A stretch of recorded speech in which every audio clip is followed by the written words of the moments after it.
Hello everyone, आप सभी का स्वागत है झारखंड स्टडी चैनल में। तो हम लोगों ने सीरीज टेस्ट सीरीज लगा रहे थे। तो ये सीरीज का ये आज आखिरी वीडियो है और इसके बाद ये सीरीज आज ख़त्म हो जाएगा। फिर हम लोग आगे नया कुछ पढ़ने की कोशिश करेंगे। तो चलिए इस सीरीज का अंतिम वीडियो हम लोग देखते हैं, किन किन सवाल से हम लोग डिस्कस करते हैं सभी को। पहला सवाल है हमारा आज का सीरीज का कि झारखंड के किस जिले में राज्य सरकार द्वारा संचालित तीरंदाजी एकेडमी है। Option A Jamshedpur, option B Dumka, option C Seraikela, option D Ranchi. तो अगर मैं बात करूं तीरंदाजी एकेडमी की, तो जो राज्य सरकार द्वारा संचालित किया जा रहा है वो सरायकेला खरसावा में स्थित है। तो ऑप्शन सी इसका करेक्ट आंसर होगा। अगला सवाल है हमारा, बोकारो जिले में जमीन की औसत ऊंचाई क्या है। तो अगर मैं समुद्र तल से बोकारो जिले की ऊंचाई की बात करूं, ऑप्शन ए समुद्र तल से 210 मीटर, ऑप्शन बी समुद्र तल से 310 मीटर, ऑप्शन सी समुद्र तल से 230 मीटर, या ऑप्शन डी समुद्र तल से 120 मीटर। तो जो बोकारो जिला की मैं बात करूं, तो बोकारो जिला की जो औसत ऊंचाई है वो 210 मीटर है समुद्र तल से। तो इसका ऑप्शन ए करेक्ट आंसर होगा। अगला सवाल है हमारा कि चतरा जिले की भौगोलिक क्षेत्रफल कितना है। 3706 वर्ग किलोमीटर, 1321 वर्ग किलोमीटर, 6723 वर्ग किलोमीटर, या 3421 वर्ग किलोमीटर। तो अगर मैं बात करूँ भौगोलिक क्षेत्रफल की, तो चतरा की भौगोलिक क्षेत्रफल 3706 वर्ग किलोमीटर है। ऑप्शन सी, ऑप्शन ए इसका राइट आंसर होगा। चलिए अगला सवाल देखते हैं हम लोग। अगला सवाल है हमारा कि भारत में एकमात्र जगह जहां ज्योतिषलिंग और शक्तिपीठ एक साथ हैं। ऑप्शन ए महाकाल मंदिर, ऑप्शन बी वैद्यनाथ मंदिर, ऑप्शन सी महाकालेश्वर मंदिर, या ऑप्शन डी शिव शक्ति मंदिर।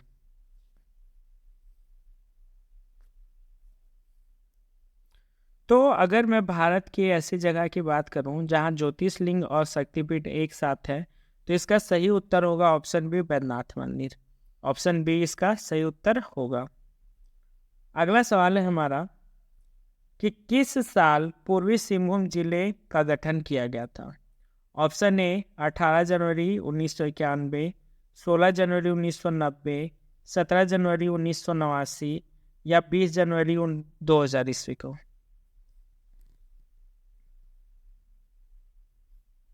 चले, तो पूर्वी सिंहभूम जिले का गठन ऑप्शन बी 16 जनवरी 1990 को किया गया था। चलिए अगला सवाल है हमारा कि किस वर्ष गढ़वा जिले का गठन किया गया था। 1 अप्रैल 91 को, 2 अप्रैल 92 को, 3 अप्रैल 94 को, या 6 अप्रैल 95 को।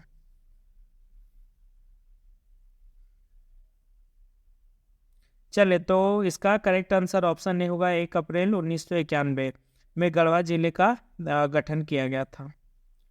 अगला सवाल है हमारा, प्रसिद्ध ग्रैंड ट्रक रोड झारखंड के किस जिले से गुजरता है।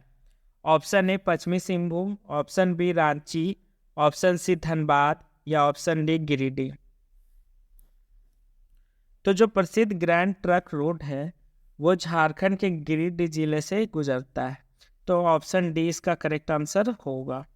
अगला सवाल है हमारा कि झारखंड में कितने केंद्रीय विश्वविद्यालय हैं। 1, 2, 3 या 4। चले, इसका सही आंसर होगा 2। Option B is correct answer. अगला सवाल है हमारा, भारत के कुल लौह अयस्क भंडार का संबंध में झारखंड के लौह अयस्क भंडार का अनुमानित प्रतिशत हिस्सा क्या है। तो अगर मैं भारत के कुल लौह अयस्क में झारखंड का हिस्से की बात करूं, तो इसका जो अनुमानित हिस्सा है वो है लगभग 22%। यानी कि 22% जो लौह अयस्क है वो झारखंड से प्राप्त होता है। तो ऑप्शन ए इसका करेक्ट आंसर होगा। अगला सवाल है हमारा कि 1857 के विद्रोह में पलामू में अंग्रेजों के विरुद्ध की कबीलाई ने विरोध किया था। मतलब किस कबीलाई ने विरोध किया था अंग्रेजों के विरुद्ध 1857 के विद्रोह में। चीरे ने, बॉक्सा ने, खौड ने, या इनमें से कोई नहीं। तो देखिए 1857 का विद्रोह जब अंग्रेजों के विरुद्ध चल रहा था, तो पलामू से जो बॉक्सा कबीलाई के लोग थे उन्होंने विद्रोह किया था। तो ऑप्शन बी इसका करेक्ट आंसर होगा।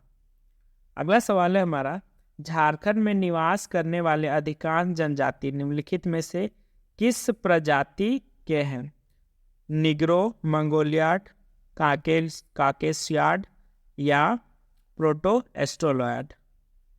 तो अगर मैं बात करूँ झारखंड में सबसे अधिक जो प्रजाति हैं वो प्रोटो एस्ट्रोलॉयड जनजाति की प्रजाति यहाँ निवास करते हैं। तो ऑप्शन डी इसका करेक्ट आंसर होगा। चलिए अगला सवाल देखते हैं। अगला सवाल है कि झारखंड के किस जिले में इसको गुफा स्थित है? इसको गुफा स्थित है। तो ये इसको गुफा हजारीबाग में है और ये बेसिकली मेरे गांव से 2 किलोमीटर डिस्टेंस पे स्थित है। तो ये झारखंड के हजारीबाग जिला में स्थित है। ऑप्शन डी इसका करेक्ट आंसर होगा। अगला सवाल है, दिहोंगी पूर्व पाषाणकालीन स्थल किस जिले में स्थित है? रामगढ़, हजारीबाग, पलामू या गढ़वा। दिहोंगी पूर्व पाषाणकालीन स्थल है तो वो किस जिले में स्थित है?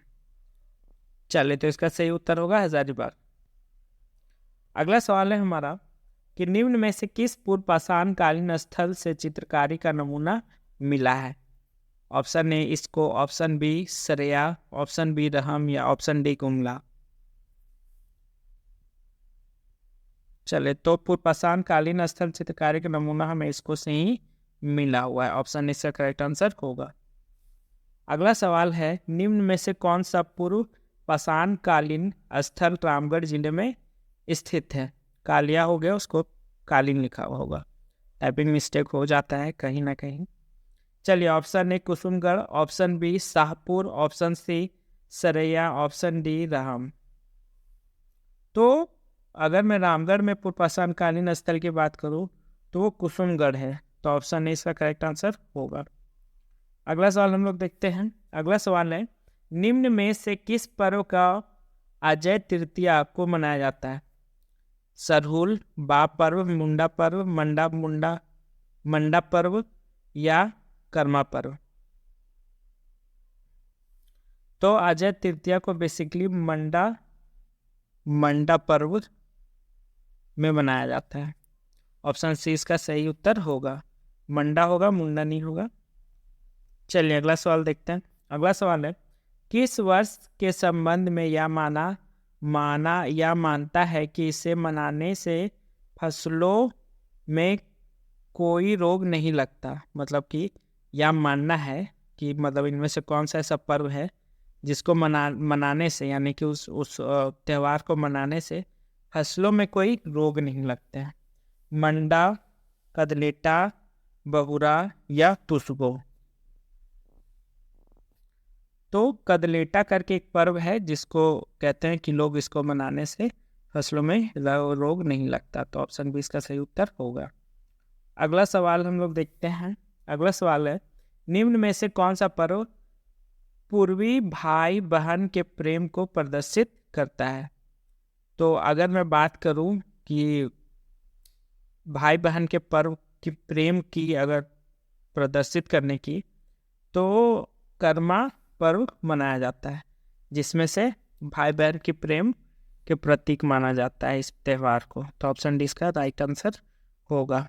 अगला सवाल है, 7 प्रकार के अनाजों से तैयार प्रसाद पखवा किस पर्व के अवसर पर लोगों को दिया जाता है?